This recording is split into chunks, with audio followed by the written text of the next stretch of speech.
Hi കൂട്ടുകാരെ, ഇന്നത്തെ motivation ടോക്കിലേക്ക് എല്ലാ അംഗങ്ങൾക്കും സ്വാഗതം. ഇന്ന് നമ്മുടെ ലക്ഷ്യത്തെ നമുക്ക് എളുപ്പത്തിൽ എങ്ങനെ സഫലമാക്കി തീർക്കാം. നമ്മളെല്ലാവരും ഓരോ ലക്ഷ്യമുള്ളവർ, ഉയർന്ന തലത്തിലുള്ള ഓരോ ലക്ഷ്യങ്ങൾ മനസ്സിൽ സൂക്ഷിച്ചുകൊണ്ടാണ് ഓരോ ദിവസത്തെ നമ്മൾ കടന്നു പോകുന്നത്, അല്ലേ? അല്ലെങ്കിൽ വലിയ ആഗ്രഹങ്ങളുണ്ട്. ആഗ്രഹങ്ങൾ സഫലമാക്കുന്നതിന് വേണ്ടിയിട്ടുള്ള പ്രയത്നങ്ങൾ ചെയ്യുന്നു. ആഗ്രഹങ്ങളാണ് നമ്മൾ ലക്ഷ്യമായിട്ട് എടുക്കുന്നത്. അപ്പം അതിനെന്താണ് ചെയ്യേണ്ടതെന്ന് നമുക്ക് നോക്കാം. ഒന്നാമതായി നമ്മുടെ ലക്ഷ്യത്തെ ഉറപ്പിക്കുക.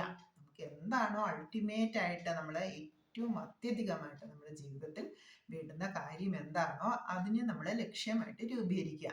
ഇനി ആ ലക്ഷ്യത്തിലേക്ക് എത്തിച്ചേരാൻ വേണ്ടിയിട്ടുള്ളതാണ് നമ്മളിൽ ഉണ്ടാകേണ്ട ഗുണങ്ങളാണ് ഇച്ഛാശക്തി. ഇച്ഛാശക്തി എന്ന് പറഞ്ഞാൽ നമ്മുടെ ആ ലക്ഷ്യത്തിലേക്ക് എത്തിച്ചേരാനായിട്ട് നമ്മൾ എന്തൊക്കെ പ്രയത്നങ്ങളാണോ ചെയ്യേണ്ടത് ആ പ്രയത്നങ്ങൾ ചെയ്ത് നമ്മൾ മുന്നോട്ട് പോകുമ്പോൾ പെട്ടെന്ന് പ്രതികൂല സാഹചര്യങ്ങൾ ഉണ്ടാകാം, അല്ലെങ്കിൽ പരാജയങ്ങൾ ഉണ്ടാകാം, അല്ലെങ്കിൽ പതനങ്ങളുണ്ടാകാം, വീഴ്ചകളുണ്ടാകാം. അപ്പോൾ പതറിപ്പോകാതെ അല്ലെങ്കിൽ നമ്മൾ നിരാശപ്പെട്ട് പിന്തിരിഞ്ഞു പോകാതെ വീണ്ടും ശക്തിയോടുകൂടി മനസ്സിനെ മുന്നോട്ട് പോകാൻ പ്രേരിപ്പിക്കുന്ന ആ ശക്തിയാണ് നമ്മുടെ ഇച്ഛാശക്തി എന്ന് പറയുന്നത്. അതായത് നമ്മുടെ ലക്ഷ്യത്തിലേക്കുള്ള പ്രയാണത്തിൽ പ്രതികൂല സാഹചര്യങ്ങൾ ഉണ്ടായേക്കാം. അങ്ങനെ ഉണ്ടാകുന്ന പ്രതികൂല സാഹചര്യങ്ങളിൽ നിരാശാജനകമായിട്ട് ആ ലക്ഷ്യത്തെ വിട്ടൊഴിഞ്ഞ് അതിൽ നിന്ന് പിന്മാറി പോകാതിരിക്കുന്നതിനുള്ള മനസ്സിന്റെ ശക്തിയാണ് ഇച്ഛാശക്തി എന്ന് പറയുന്നത്. എന്താണെങ്കിലും ഞാൻ മനസ്സിൽ കൊണ്ടു നടക്കുന്ന ലക്ഷ്യത്തിൽ ഞാൻ എത്തിച്ചേരുക തന്നെ ചെയ്യും. അപ്പോൾ വിദ്യാർത്ഥികളെ സംബന്ധിച്ചാണെങ്കിൽ ഉയർന്ന ഒരു സ്കോറ്, മത്സര പരീക്ഷകൾ ഉയർന്ന ഒരു സ്കോർ വാങ്ങി നല്ലൊരു അഡ്മിഷൻ എടുക്കുന്നതാകാം. അല്ലെങ്കിൽ ഉദ്യോഗാർത്ഥികൾ, ജോലി അന്വേഷിക്കാരെ സംബന്ധിച്ചാണെങ്കിൽ മത്സര പരീക്ഷകളിൽ വിജയിച്ച് ഉയർന്ന ഒരു ഉദ്യോഗത്തിൽ എത്തിച്ചേരുന്നതാകാം. അല്ലെങ്കിൽ കുറച്ചുകൂടി പ്രായമായിട്ടുള്ള ആളുകൾക്ക് എന്തെങ്കിലും സ്ഥാപനം തുടങ്ങുന്നതാകാം, അല്ലെങ്കിൽ ഒരു വീട് വെക്കുന്നതാകാം, അല്ലെങ്കിൽ ഒരു വസ്തു വാങ്ങുന്നതാകാം, അല്ലെങ്കിൽ ഒരു വീട്ടുപകരണം വാങ്ങുന്ന പലതാകാം നമ്മുടെ ലക്ഷ്യങ്ങൾ അല്ലെങ്കിൽ നമ്മുടെ ആഗ്രഹങ്ങൾ. ഇങ്ങനെ നമ്മുടെ മനസ്സിലുള്ള ആഗ്രഹങ്ങളുമായിട്ട് നമ്മൾ മുന്നോട്ട് പോകുമ്പോൾ അത് സഫലീകരിക്കാനായിട്ട് നമുക്കൊരു മനസ്സിലൊരു ആഗ്രഹമുണ്ട് അല്ലെങ്കിൽ ലക്ഷ്യമുണ്ടെങ്കിൽ സ്വാഭാവികമായിട്ട് നമ്മൾ എന്ത് ചെയ്യും?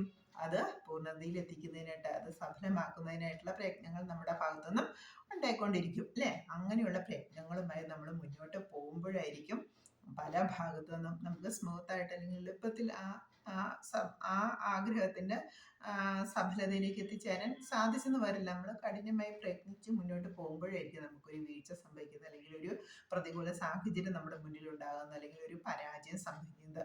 അപ്പോൾ എന്താണ്, നമ്മൾ അത്യധികം ആഗ്രഹിച്ച് നമ്മൾ കുറേ മുന്നോട്ട് പ്രയത്നങ്ങളൊക്കെ കഴിച്ച് മുന്നോട്ട് പോയി അപ്പോഴാണ് നമുക്ക് ഇങ്ങനെ ഒരു പതനം സംഭവിക്കുന്നത്. സ്വാഭാവികമായിട്ടും നമുക്കൊരു നിരാശ ഉണ്ടാകും. ഇനി പ്രയത്നിച്ചിട്ട് കാര്യമില്ല, എനിക്കത് സഫലമാവില്ല, എനിക്കിതൊന്നും പറഞ്ഞിട്ടുള്ള കാര്യമല്ല. അങ്ങനെ നൂറ് കാര്യങ്ങൾ നമ്മുടെ മനസ്സിലേക്ക്, നൂറ് ചിന്തകൾ നമ്മുടെ മനസ്സിലേക്ക് വരും.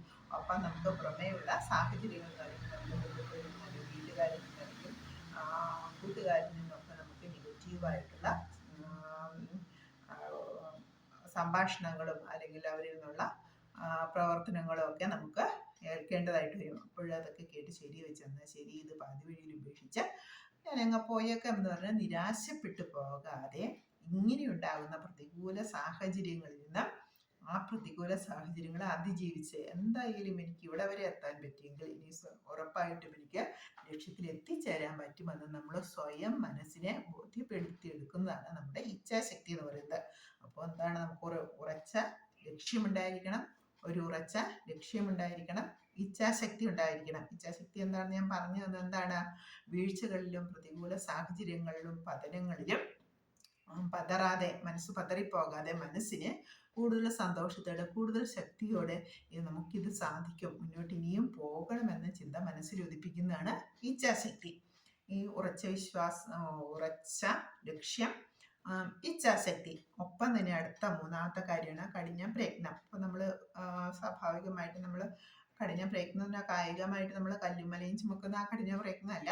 നമുക്ക് നമ്മുടെ ലക്ഷ്യം എന്താണോ ആ ലക്ഷ്യത്തിലേക്ക് പോകുന്നതിനായിട്ട് നമ്മുടെ മനസ്സിനെ എപ്പോഴും പാകപ്പെടുത്തി പോവുകയും ഒപ്പം അതിന് വേണ്ടുന്നതായ വർക്കുകൾ എന്താണോ നമ്മൾ ചെയ്യേണ്ടത് ആ കാര്യങ്ങളും കൂടെ ചെയ്തു പോകുക. നിരന്തരം മടിയില്ലാതെ, ഒരു മടിയും കൂടാതെ എത്ര സമയം വേണമെങ്കിലും ഞാനതിന് ചിലവഴിക്കുമെന്ന് മനസ്സിനെ ബോധ്യപ്പെടുത്തിക്കൊണ്ട് മുന്നോട്ട് പോകുന്നതാണ് കഠിന പ്രയത്നം. ഒന്നാമത് ഉറച്ച ലക്ഷ്യം, 2 ഇച്ഛാശക്തി, 3 കഠിന പ്രയത്നം. ഇച്ഛാശക്തി എന്താന്ന് പറഞ്ഞു? എന്താണ്?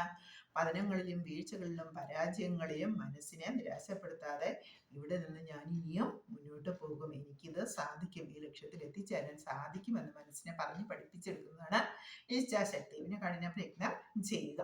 ഒപ്പം തന്നെ നമുക്ക് ഈശ്വരനെ, നമ്മുടെ ഏത് ആചാര അനുഷ്ഠാനങ്ങളിലുള്ള ആളായിക്കോട്ടെ, ഈശ്വരനെ വിശ്വസിക്കുക. ഈശ്വരനെ ആ പദവിയിലേക്ക്, അല്ലെങ്കിൽ ഞാൻ ആഗ്രഹിക്കുന്ന ആ പൊസിഷനിലേക്ക്, അല്ലെങ്കിൽ എനിക്ക് ആ സ്ഥാപനത്തിൽ ചേരാൻ പറ്റും, അല്ലെങ്കിൽ എനിക്ക് ആ വസ്തു വാങ്ങാൻ പറ്റും, അല്ലെങ്കിൽ എനിക്ക് ആ ഒരു ഭവനം വെക്കാൻ പറ്റും, അല്ലെങ്കിൽ എനിക്കൊരു വീട്ടുപകരണം വാങ്ങാൻ പറ്റും, അങ്ങനെയുള്ള അതെനിക്ക് സഫലമാക്കി തരുമെന്ന് ഉറച്ച് വിശ്വസിച്ചുകൊണ്ട് നമ്മൾ നമ്മുടെ ആരാധന പാത്രമായിട്ടുള്ള ദൈവം, അല്ലെ, നമ്മൾ ഈശ്വരൻ എന്ന് പറയാം, അല്ലെങ്കിൽ ദൈവം എന്ന് പറയാം, അല്ലെങ്കിൽ മറ്റേതെങ്കിലും പേര് വിളിക്കുന്ന ഈശ്വര വിഗ്രഹങ്ങളെ അല്ലെങ്കിൽ ആരാധന സമ്പ്രദായത്തെയാണോ ഫോളോ ചെയ്യുന്നത്, അതിന് മുറുകെ പിടിച്ചുകൊണ്ട് പ്രയത്നിച്ചുകൊണ്ട് പോവുക. ആ പോകുന്ന പാതയിൽ പല പരാജയങ്ങളും പല വീഴ്ചകളും പല ഇടർച്ചകളും പതർച്ചകളും ഒക്കെ ഉണ്ടാകും. അതിനെയെല്ലാം അവഗണിച്ചുകൊണ്ട് ഞാൻ മുന്നേറുമെന്ന ഉറച്ച ഒരു വിശ്വാസത്തോട് മുന്നോട്ട് പോകുക. ഒപ്പം തന്നെ നമ്മൾ ഏറ്റവും അധികം ശ്രദ്ധിക്കേണ്ട കാര്യമാണ് ഇനി പറയാൻ പോകുന്നത്. നമ്മുടെ ചുറ്റുപാടുമുള്ളവരോട് നമ്മൾ നന്ദിയുള്ളവരായിരിക്കുക.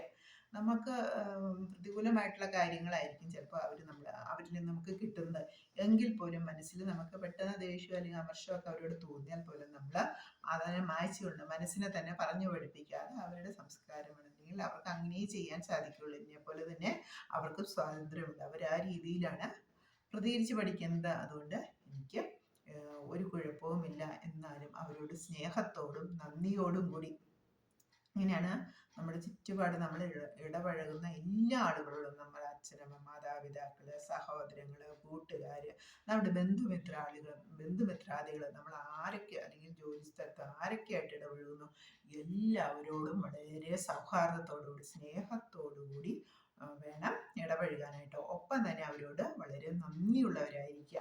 അപ്പം നമുക്കൊരു അനിഷ്ടകരമായിട്ടുള്ള ഒരു ഉപദേശമാണ് തരുന്നതെങ്കിൽ കൂടി ആ തന്ന ഉപദേശത്തിന് മനസ്സിൽ നന്ദി പറയുക, അല്ലെങ്കിൽ അവരോട് ഓപ്പണായിട്ട് താങ്ക് യു പറയുക, അല്ലെങ്കിൽ അവരെന്തെങ്കിലും ഒരു പ്രവർത്തനത്തിൽ നമ്മളെ സഹായിക്കുകയാണെങ്കിൽ അതിന് നന്ദി പറയുക. അപ്പോൾ ഒന്നാമതായിട്ട് അടുത്ത കാര്യം എന്താണ്? 1 ഉറച്ച ലക്ഷ്യം, 2 ഇച്ഛാശക്തി, 3 കഠിന പ്രയത്നം, 4 ഈശ്വര വിശ്വാസം, അഞ്ചാമതായിട്ട് പറയുന്നത് നമ്മുടെ ചുറ്റുപാട് നമ്മൾ ഇടപഴകുന്ന എല്ലാ ആളുകളോടും നന്ദിയുള്ളവരായിരിക്കുക. നമ്മുടെ മനസ്സിൽ നന്ദി പറയുക, ഓപ്പണായിട്ട് നന്ദി പറയേണ്ട അവസരങ്ങളിൽ എല്ലാവരോടും തുറന്ന് നന്ദി, താങ്ക് യു എന്ന് പറഞ്ഞ കാര്യത്തിന് നമ്മൾ സ്നേഹത്തോടു കൂടി നന്ദി പറയുക. പിന്നെ നമ്മുടെ സാഹചര്യം, നമ്മൾ വസിക്കുന്ന സാഹചര്യത്തിൽ ചുറ്റുപാടുമുള്ള മനുഷ്യരല്ലാത്ത ജീവജാലങ്ങളും ഉണ്ടാവും. അപ്പം സസ്യങ്ങൾ, നമ്മുടെ വീട്ടിലുള്ള സസ്യലതാദികൾ, പൂന്തോട്ടത്തിൽ നമ്മൾ നട്ടു വളർത്തുന്ന ചെടികളാണെങ്കിൽ അവയ്ക്ക് വെള്ളം കൊടുക്കുക, അല്ലെങ്കിൽ അവയ്ക്കൊരു വളം കൊടുക്കണമെങ്കിൽ അതിനെല്ലാം നമ്മൾ ചെറിയ ചെറിയ സമയങ്ങൾ കണ്ടെത്തിക്കൊണ്ട് അവയെയും പരിചരിക്കുക. നമ്മുടെ വീട്ടിലുള്ള പക്ഷി മൃഗാദികൾക്ക് നമുക്ക് എന്താണോ ചെയ്തു കൊടുക്കാൻ പറ്റുന്ന ആ ചെറിയ സമയത്തിൽ നമ്മൾ അതിനു വേണ്ടിയും കുറച്ച് സമയം ചെലവഴിച്ചുകൊണ്ട് നമ്മളിങ്ങനെ പരിചരിച്ച് കഴിയുമ്പോൾ നമ്മുടെ ചുറ്റുപാടിൽ നിന്ന് നമ്മളിലേക്ക് ഒരു പോസിറ്റീവ് എനർജി വരും. ഇപ്പം നമ്മുടെ നമ്മൾ വിചാരിക്കും സസ്യങ്ങൾക്കും ജീവനുണ്ട്, അല്ലെങ്കിൽ ചുറ്റുപാടുള്ള ജീവികൾക്കും പോസിറ്റീവും നെഗറ്റീവുമായിട്ടുള്ള എനർജിയെ നമ്മളിലേക്ക് പ്രവഹിപ്പിക്കാനായിട്ട് സാധിക്കും. നമ്മൾ അങ്ങോട്ട് അവർക്ക് പോസിറ്റീവായിട്ടുള്ള കാര്യങ്ങൾ ചെയ്തു കൊടുക്കുമ്പോൾ അവർ അതിൻ്റെ 10 ഇരട്ടിയായിട്ടുള്ള പോസിറ്റീവ് ഫലങ്ങൾ നമ്മളിലേക്കും പ്രസരിപ്പിക്കപ്പെടുന്നുണ്ട്. അതുപോലെ നമ്മുടെ ഇടപഴകുന്ന ആളുകളോട് താങ്ക് യു അല്ലെങ്കിൽ സ്നേഹത്തോടെ ഇടപഴകണം എന്ന് പറയുമ്പോൾ അവരറിയാതെ തന്നെ അവരിൽ നിന്ന് നമ്മളിലേക്ക് ഒരു ബ്ലെസ്സിങ്സ്, ഒരു അനുഗ്രഹം, ഒരു പോസിറ്റീവായിട്ടുള്ള ഒരു അനുഗ്രഹത്തിൻ്റെ അലകള്, ചിന്തകള് നമ്മളിലേക്ക് പ്രവഹിക്കുന്നുണ്ട്. അപ്പം എന്താണ്, ഈ നമ്മൾ വസിക്കുന്ന ചുറ്റുപാടിൽ നിന്നുള്ള പോസിറ്റീവ് എനർജി, നമ്മൾ ഇടപഴകുന്ന ജീവജാലങ്ങൾ അല്ലെങ്കിൽ മനുഷ്യരിൽ നിന്നുള്ള പോസിറ്റീവ് എനർജി, നമ്മുടെ ബന്ധുമിത്രാദികൾ, കൂട്ടുകാര്, മാതാപിതാക്കൾ, ഇവരിൽ നിന്നൊക്കെയുള്ള ഒരു അനുഗ്രഹ വർഷവും നമ്മളിലേക്ക് എത്തിച്ചേരുന്നു.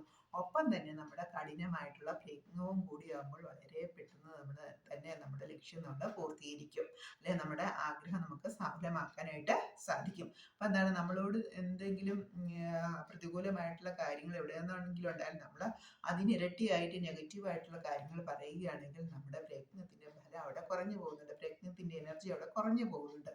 അപ്പോൾ അങ്ങനെ ഒരു സാഹചര്യം ഉണ്ടായാൽ പോലും നമ്മൾ അവരോട് അമർഷം കാണിക്കാതെ അവർ പറഞ്ഞ ആ അഭിപ്രായത്തിൽ നമ്മൾ മനസ്സാ സ്വീകരിച്ചു, അല്ലെങ്കിൽ പ്രത്യക്ഷത സ്വീകരിക്കുന്ന ആയിക്കൊണ്ട് നമ്മൾ മനസ്സിൽ വെച്ചുകൊണ്ട് നമ്മൾ മുന്നേറുക.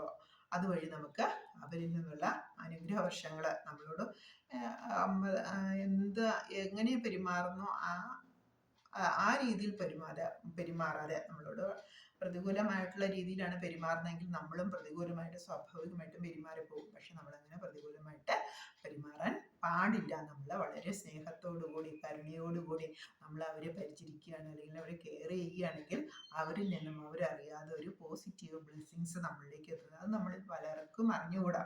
നമ്മൾ വസിക്കുന്ന ചുറ്റുപാടിൽ നിന്നും ഒരു പോസിറ്റീവ് അനുഗ്രഹം, പോസിറ്റീവ് ബ്ലെസ്സിങ്സ് നമ്മളിലേക്ക് എത്തുന്നുണ്ട്. നമ്മൾ ഇടപഴകുന്ന ഓരോ ആളുകളിൽ നിന്നും ഒരു പോസിറ്റീവ്, നമ്മൾ പോസിറ്റീവായിട്ട് പ്രതികരിച്ചു കഴിഞ്ഞാൽ നമുക്ക് അതിൻ്റെ 10 ഇരട്ടി പോസിറ്റീവ് ഫലങ്ങൾ അന്തരീക്ഷത്തിൽ നിന്ന് ഒരു എനർജി നമ്മളിലേക്ക് എത്തിച്ചേരും. ആ എനർജി നമ്മൾ തന്നെയാണ് നമ്മുടെ വിജയത്തിൻ്റെ ചുമതലക്കാര്, അല്ലെങ്കിൽ വിജയപ്രാപ്തിയിലേക്ക് എത്തിക്കുന്ന ആളുകളും നമ്മൾ തന്നെയാണ്. നമ്മൾ ഒപ്പം ഞാൻ ഈ പറഞ്ഞ കാര്യങ്ങളെല്ലാം ക്രോഡീകരിച്ച് കൊണ്ടുപോയി കഴിഞ്ഞാൽ വളരെ എളുപ്പത്തിൽ, വളരെ പെട്ടെന്ന് തന്നെ നമുക്ക് നമ്മുടെ ലക്ഷ്യത്തെ പൂർത്തീകരിച്ചുകൊണ്ട് നമ്മുടെ ആഗ്രഹത്തിന് സഫലമാക്കിക്കൊണ്ട് നമുക്ക് മുന്നേറാനായിട്ട് സാധിക്കും. ഇപ്പം എന്തൊക്കെ കാര്യങ്ങളാണ് പറഞ്ഞത്? 1, ഉറച്ചൊരു ലക്ഷ്യം വേണം. 2, ഇച്ഛാശക്തി വേണം. 3, കഠിനാധ്വാനം വേണം. 4, ഈശ്വര വിശ്വാസം വേണം. പിന്നെ 5-മതായി പറഞ്ഞ എന്താണ്? നമ്മുടെ മാതാപിതാക്കളോടും സഹോദരങ്ങളോടും ബന്ധുമിത്രാദികളോടും കൂട്ടുകാരോടും നമ്മൾ ഇടപഴകുന്ന സകലമായ ആളുകളോടും എങ്ങനെയുള്ളവരായിരിക്കണം? നന്ദിയുള്ളവരായിരിക്കണം. ഒപ്പം തന്നെ സ്നേഹമുള്ളവരായിരിക്കണം. നന്ദിയും സ്നേഹവും പ്രകടിപ്പിക്കുക. പിന്നെ നമ്മുടെ വീട്ടിലുള്ള ജീവജാലങ്ങൾ, സസ്യങ്ങൾ, പൂന്തോട്ടങ്ങൾ, ചെടികൾ, അല്ലെങ്കിൽ പച്ചക്കറി തോട്ടങ്ങൾ, അതൊക്കെ നമ്മൾ ചെറിയ ചെറിയ സമയം കണ്ടെത്തിക്കൊണ്ട് അവയ്ക്കും ഒരു പരിചരണം നമ്മൾ കൊടുക്കുക. അല്ലെങ്കിൽ നമ്മുടെ പെറ്റായിട്ടുള്ള മൃഗങ്ങൾ നമ്മുടെ വീട്ടിൽ, അവയ്ക്കും വേണ്ടുന്ന ഒരു പരിചരണം. അതിനൊന്നും അധികം സമയം നമ്മൾ ചെലവഴിക്കേണ്ട. ജസ്റ്റ് ഒരു സെക്കൻഡ്, 2 സെക്കൻഡ് കൊണ്ടൊക്കെ നമുക്കത് ചെയ്തു പോകാവുന്ന കാര്യങ്ങളേ ഉള്ളൂ. അതൊക്കെ ചെയ്തു കൊടുത്തു കഴിയുമ്പോൾ എന്താണ്? ഇവരിൽ നിന്നൊക്കെയുള്ളൊരു പോസിറ്റീവ് എനർജിയും പോസിറ്റീവ് ബ്ലെസ്സിങ്സും നമ്മളിലേക്ക് എത്തുന്നു. ഒപ്പം തന്നെ നമ്മുടെ കഠിന പ്രയത്നവും നമ്മുടെ ഈശ്വര വിശ്വാസവും എല്ലാം കൊണ്ട് നമ്മൾ എന്ത് ചെയ്യുന്നു? നമ്മൾ വളരെ പെട്ടെന്ന് തന്നെ നമ്മുടെ ലക്ഷ്യത്തിലേക്ക് എത്തിച്ചേരുന്നു. അപ്പോൾ താങ്ക് യു കൂട്ടുകാരെ. നമ്മളെല്ലാവരും നമ്മുടെ ലക്ഷ്യങ്ങൾ വളരെ പെട്ടെന്ന് സഫലമാക്കട്ടെ. നമുക്കൊരു വീട് വയ്ക്കാനുള്ളതാണെങ്കിൽ ആ വീട് വയ്ക്കാൻ നമുക്ക് പെട്ടെന്ന് സാധിക്കുന്നു. അല്ലെങ്കിൽ ഒരു വസ്തു വാങ്ങാനാണെങ്കിൽ അത് നമുക്ക് വളരെ പെട്ടെന്ന് സാധിക്കുന്നു. അല്ലെങ്കിൽ ഒരു വീട്ടുപകരണം വാങ്ങാനാണെങ്കിൽ അത് നമുക്ക് വളരെ പെട്ടെന്ന് സാധിക്കുന്നു. ഒരു ജോലിയിലേക്ക് പ്രവേശിക്കാനാണെങ്കിലും അത് വളരെ പെട്ടെന്ന് സാധിക്കുന്നു. ഇടവഴികൾ, അല്ലെങ്കിൽ മുന്നോട്ടുള്ള പ്രയാണത്തിലുണ്ടാകുന്ന പതനങ്ങളെയൊക്കെ ഇച്ഛാശക്തി കൊണ്ട് ഇച്ഛാശക്തി കൊണ്ടും കഠിന പ്രയത്നം കൊണ്ടും തരണം ചെയ്യുക. പിന്നെ നമ്മുടെ ബന്ധുമിത്രാദികളിൽ നിന്നുള്ള ബ്ലെസ്സിങ്സ് നമ്മളിലേക്ക്, അനുഗ്രഹ വർഷങ്ങൾ നമ്മളിലേക്ക് ഉണ്ടാകുന്നതിനായിട്ട് അവരെ വളരെ സ്നേഹത്തോടും കരുണയോടും കൂടി കെയർ ചെയ്യുക. നമ്മുടെ ചുറ്റുപാടുമുള്ള സസ്യലതാദികൾക്കും പക്ഷിമൃഗാദികൾക്കും ഒക്കെ വേണ്ടുന്ന പരിചരണം കൊടുത്തു കഴിയുമ്പോൾ എന്താണ്? ഈ അന്തരീക്ഷത്തിൽ, നമ്മൾ വസിക്കുന്ന അന്തരീക്ഷത്തിൽ നിന്നും പോസിറ്റീവ് എനർജി നമ്മളിലേക്ക് എത്തിച്ചേരും. നമ്മളോ സ്വാഭാവികമായിട്ടും വളരെ പെട്ടെന്ന് തന്നെ നമുക്ക് ഈശ്വര അനുഗ്രഹത്തോടു കൂടി നമ്മുടെ ആഗ്രഹങ്ങൾ സഫലതയിലെത്തിക്കാനായിട്ട് നമുക്ക് സാധിക്കും. ഓക്കെ, താങ്ക് യു കൂട്ടുകാരെ. എല്ലാവരും ഇങ്ങനെ ചെയ്ത് അവരവരുടെ ലക്ഷ്യങ്ങൾ സഫലമാക്കിക്കൊണ്ട് കമൻറ്റുകൾ അറിയിക്കുക. ഓക്കെ, താങ്ക് യു കൂട്ടുകാരെ. Thank you.